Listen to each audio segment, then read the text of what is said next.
बोलिए शनिदेव भगवान की जय। एक समय की बात है, स्वर्ग लोक में सबसे बड़ा कौन है? इस प्रश्न पर सभी 9 ग्रहों में विवाद हो गया।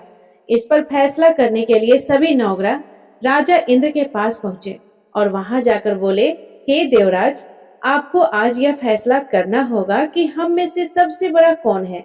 यह प्रश्न सुनकर तो देवराज इंद्र उलझन में पड़ गए। उन्होंने सोचा कि किसे बड़ा बताओ और किसे छोटा बताओ। जिसे छोटा बता दूंगा वही नाराज हो जाएगा, मैं तो परेशानी में पड़ जाऊंगा। अपने आप को बचाते हुए देवराज इंद्र ने कहा कि मैं इसका फैसला नहीं कर सकता। पृथ्वी लोक के राजा विक्रमादित्य है, वही इसका फैसला कर सकते हैं। सभी 9 ग्रह राजा विक्रमादित्य के दरबार में पहुंचे और राजा विक्रमादित्य से जाकर बोले कि राजन, हमारा फैसला करें, हम में से कौन ग्रह सबसे बड़ा है और कौन ग्रह सबसे छोटा है। यह प्रश्न सुनकर तो राजा विक्रमादित्य भी कुछ देर के लिए परेशान हो गए, क्योंकि सभी ग्रह अपनी शक्तियों के कारण महान थे। किसी को भी छोटा या बड़ा कहना उनके लिए परेशानी का कारण बन सकता था। तभी राजा विक्रमादित्य को एक उपाय सूझा। उन्होंने अलग अलग धातुओं के जैसे सोना, चांदी, तांबा, कांसा, सीसा, रांगा, जस्ता, अभ्रक और लोहे, इनके 9 आसन बनवाए। सबसे आगे सोना और सबसे पीछे लोहे का आसन रखा गया।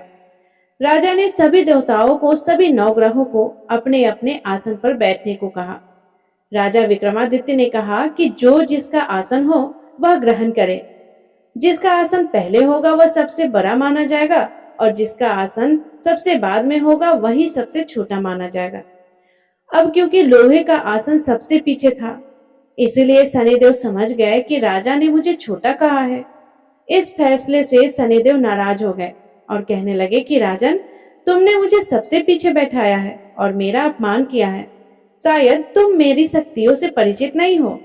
सूर्य एक राशि में 1 महीने तक रहते हैं, चंद्रमा 2 महीने 2 दिन, मंगल 1.5 महीने रहते हैं, बुध और शुक्र 1-1 महीना रहते हैं और बृहस्पति 13 महीने रहते हैं। लेकिन मैं किसी भी राशि पर 2.5 वर्ष से लेकर 7 वर्ष तक रहता हूँ। बड़े बड़े देवताओं को, बड़े बड़े राजाओं को मैंने अपने प्रकोप से पीड़ित किया है। अब तुम मेरे प्रकोप से सावधान रहना। इस पर राजा विक्रमादित्य ने कहा कि जो कुछ भाग्य में होगा देखा जाएगा। कुछ समय के बाद राजा विक्रमादित्य पर साढ़े साती की दशा आई, तो शनिदेव एक घोड़े के व्यापारी के रूप धारण करके उनके राज्य में आए। बहुत से घोड़ों के साथ विक्रमादित्य के नगर में घूमने लगे। राजा विक्रमादित्य ने उन घोड़ों को देखा तो उन्हें घोड़े बहुत अच्छे लगे। उन्होंने एक अच्छे से घोड़े को अपनी सवारी के लिए चुना और उस पर चढ़ गए। राजा जैसे ही घोड़े पर सवार हुए, वह घोड़ा बिजली की गति से दौड़ने लगा। तेजी से दौड़ता रहा और राजा को दूर एक जंगल में लेकर गया। वहां पर राजा को उसने गिरा दिया और गायब हो गया।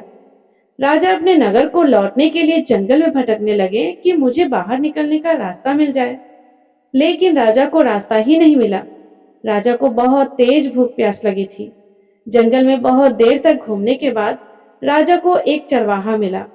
राजा ने उसे पानी मांगा और पानी पीकर राजा ने चरवाहे को अपनी अंगूठी दे दी और उससे रास्ता पूछकर जंगल से बाहर निकल गए। जंगल से बाहर निकलकर पास के एक नगर में चले गए। जब राजा नगर में पहुंचा तो बहुत थक गया था। कुछ देर विश्राम करने की इच्छा से एक सेठ की दुकान पर बैठ गया। कुछ देर तक सेठ की दुकान पर बैठा तो सेठ की बिक्री बढ़ने लगी। सेठ ने राजा को भाग्यवान समझा। सेठ जी राजा को पहचान ही नहीं पा रहे थे कि यह राजा विक्रमादित्य है। लेकिन सेठ जी ने सोचा कि अगर यह व्यक्ति कुछ दिन तक मेरे घर पर ही रुक जाए तो मेरा मुनाफा तो 3 दुगना और रात चौगुना हो जाएगा। बस यही सोचकर सेठ जी राजा को अपने घर ले गए और एक कमरे में बैठा दिया। उससे कहने लगे कि मैं अभी आता हूँ, तुम यहीं पर बैठो। सेठ के घर में सोने का हार एक खुट्टी पर लटका हुआ था। जिस कमरे में राजा बैठा था उसी कमरे में वह खुट्टी था। जैसे ही सेठ जी बाहर गए तो राजा के देखते ही देखते खुट्टी सोने के हार को निगलने लगी। थोड़ी देर बाद जब सेठ जी आए तो उन्होंने देखा खुट्टी पर हार नहीं है। जब उन्होंने राजा से इस बात के बारे में पूछा तो राजा कोई उत्तर नहीं दे पाए। सेठ जी ने सोचा कि इसी व्यक्ति ने मेरा हार चुरा लिया है। और अपने नौकरों से कहा कि इसे रस्सियों से बांध दो और हमारे राजा के पास ले चलो। राजा को अब रस्सियों से बांध दिया गया और नगर के राजा के पास ले गया। राजा ने राजा विक्रमादित्य से जब हार के बारे में पूछा तो वह कुछ भी नहीं कह पाया। कैसी असंभव सी बात है, फूटी हार को ही निकल गई है। यह बात भला कौन मानता है। इसीलिए राजा विक्रमादित्य चुप रह गए। राजा को बड़ा क्रोध आया। एक तो चोरी की है, ऊपर से अब मौन रहकर मेरा अपमान भी कर रहा है।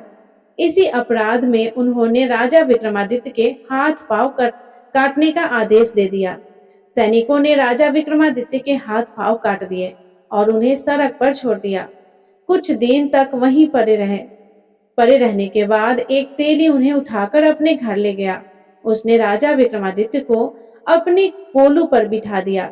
राजा आवाज देकर बैलों को हाँकता रहा और इस तरह तेली के बैल चलते रहे। राजा को भोजन मिलता रहा। शनि प्रकोप की 7.5 पूरी हुई। वर्षा ऋतु आरंभ हो गई। एक रात राजा विक्रमादित्य मेघ मल्हार गा रहे थे। तभी नगर की राजकुमारी मन भावनी रथ पर सवार होकर वहां से गुजरी। जब राजकुमारी ने वह गीत सुना तो उसे बहुत अच्छा लगा। राजकुमारी ने अपनी दासी को भेजा और गाने वाले को बुलाकर लाने को कहा। दासी ने राजकुमारी को बताया कि वह गीत गाने वाला तो अपंग है, लेकिन राजकुमारी तो उसके गीत पर मोहित हो गई थी। सब कुछ जानते हुए भी उसने उस अपंग से विवाह करने का निश्चय किया।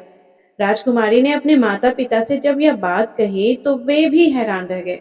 उन्होंने राजकुमारी को समझाने का बहुत प्रयास किया, लेकिन राजकुमारी तो जिद पर ही अड़ गई और कहने लगी कि अगर उससे मेरा विवाह नहीं हुआ तो मैं अपने प्राण को त्याग दूंगी। आखिरकार राजा रानी ने विवश होकर अपंग राजा विक्रमादित्य से राजकुमारी का विवाह कर दिया। विवाह के बाद राजा विक्रमादित्य और राजकुमारी उस तेली के घर में ही रहने लगे।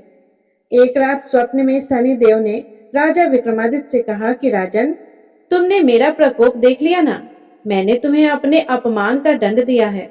इस पर राजा विक्रमादित्य ने शनि देव से क्षमा मांगी और कहा, हे शनि देव, जितना दुख आपने मुझे दिया है अन्य किसी को भी ना देना और मुझे माफ कर दीजिए। तब शनिदेव ने कहा कि राजन, मैं तुम्हारी प्रार्थना स्वीकार करता हूँ। जो कोई स्त्री पुरुष मेरी पूजा करेगा, मेरी कथा सुनेगा, जो नित्य ही मेरा ध्यान करेगा, चींटियों को आटा खिलाएगा, वह सभी प्रकार के कष्टों से मुक्त होता रहेगा और उसकी सभी मनोकामनाएं पूरी होंगी। अगले दिन प्रातःकाल राजा विक्रमादित्य की नींद खुली तो देखा उनके हाथ पांव पूरी तरह से ठीक हो गए थे। यह देखकर राजा को बड़ी खुशी हुई। उन्होंने मन ही मन शनिदेव को प्रणाम किया। राजकुमारी ने जब राजा को पूरी तरह से स्वस्थ देखा तो उन्हें बहुत आश्चर्य हुआ। तब राजा विक्रमादित्य ने अपना परिचय देते हुए शनिदेव के प्रकोप की सारी बात बता दी। इधर जब सेठ जी को इस बारे में पता चला तो वह दौड़ता हुआ आया और राजा विक्रमादित्य के चरणों में गिरकर क्षमा मांगने लगा। राजा विक्रमादित्य ने उसे क्षमा कर दिया, क्योंकि वे जानते थे यह तो सब शनिदेव के प्रकोप के कारण हुआ है। सेठ राजा विक्रमादित्य को दोबारा अपने घर पर ले गया और उसी कमरे में बैठाकर भोजन कराने लगा। भोजन करते समय वहां सबके सामने उस खूंटी ने हार को उगल दिया। सेठ ने अपनी बेटी का विवाह भी राजा विक्रमादित्य के साथ ही कर दिया। बहुत से स्वर्ण आभूषण, धन आदि देकर राजा को विदा किया। राजा विक्रमादित्य राजकुमारी मनभावनी और सेठ की बेटी के साथ अपने नगर में वापस पहुंचे तो नगर वासियों ने बड़े हर्ष के साथ उनका स्वागत किया।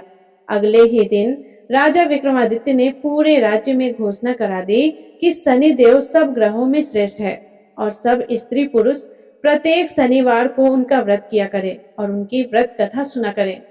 बोलिए शनिदेव महाराज की जय।